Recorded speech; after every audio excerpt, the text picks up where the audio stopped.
What's up guys? Kumusta kayong lahat? Welcome back to my channel. So, in today's video, gusto lang pag-usapan yung mga struggles ko nung nagpunta na ako dito sa syudad, sa Manila, no? Kasi like I said before, no, taga-probinsya talaga ako. Doon ako lumaki sa Leyte. And yeah, dami kong struggles na naranasan pagpunta ko dito. But before we start guys to this video, gusto ko lang imbitahan na mag-subscribe, no? Like and share this video.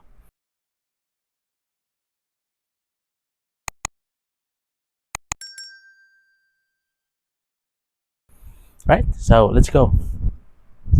Alright.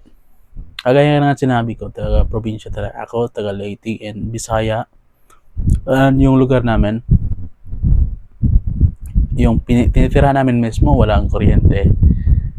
And the only source of entertainment dun sa amin is yung pakikinig ng mga drama sa radyo.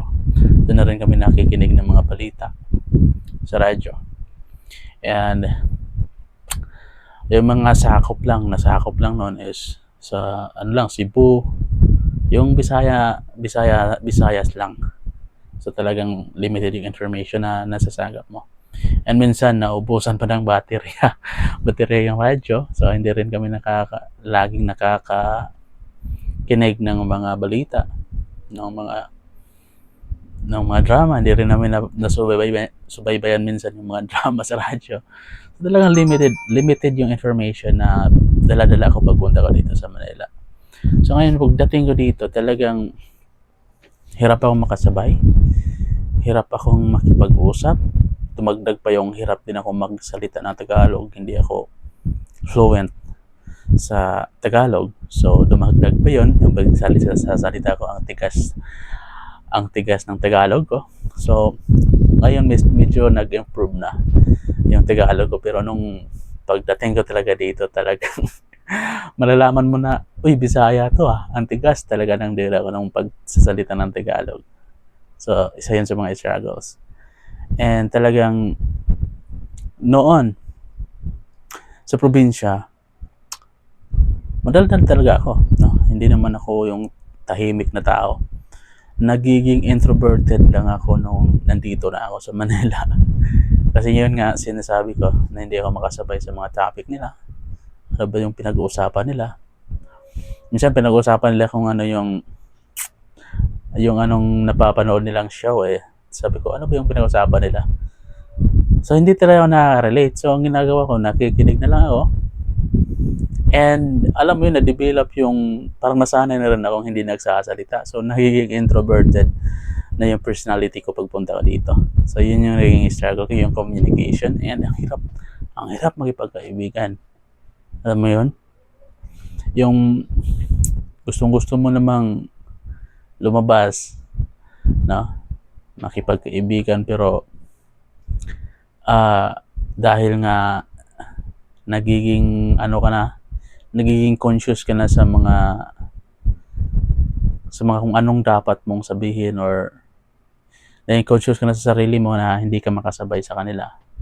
So talagang pinipikil ko na yung sarili ko na huwag na lang lumabas, dito na ako sa bahay. So yun yung naging struggle ko talaga. Ang hirap makikisabay. Buti nga ngayon is okay na, no? Medyo naka-adapt na ako ng konti. So yeah, yun yung naging struggle ko. So sa mga probinsyano dyan kagaya ko, balak mo magpunta dito sa Manila, no? I advise na manood kayo ng mga YouTube, mga news, kung ano bang nangyayari sa mundo. Kasi ngayon, accessible na lahat ng information eh. No? Accessible na lahat ng information para hindi kayo magagaya sa akin na talagang struggle yung naranasan ko. No? Buti na lang may na-develop yung skills ng pagbunta ko dito. No? Na-develop yung patience, yung, alam mo yun, yung eagerness ko na matuto. Na-develop din yan. Sabi ko, kasi gusto ko talaga makasabay sa kanila. So, nag-aaral talaga ako, nanonood ako ng mga news, mga pelikula Tagalog para ma-improve yung Tagalog ko, no? So yeah, yun lang gusto kong sabihin sa inyo. So thank you so much for watching, and if you like this video, please do subscribe. Okay, bye bye, thank you for watching.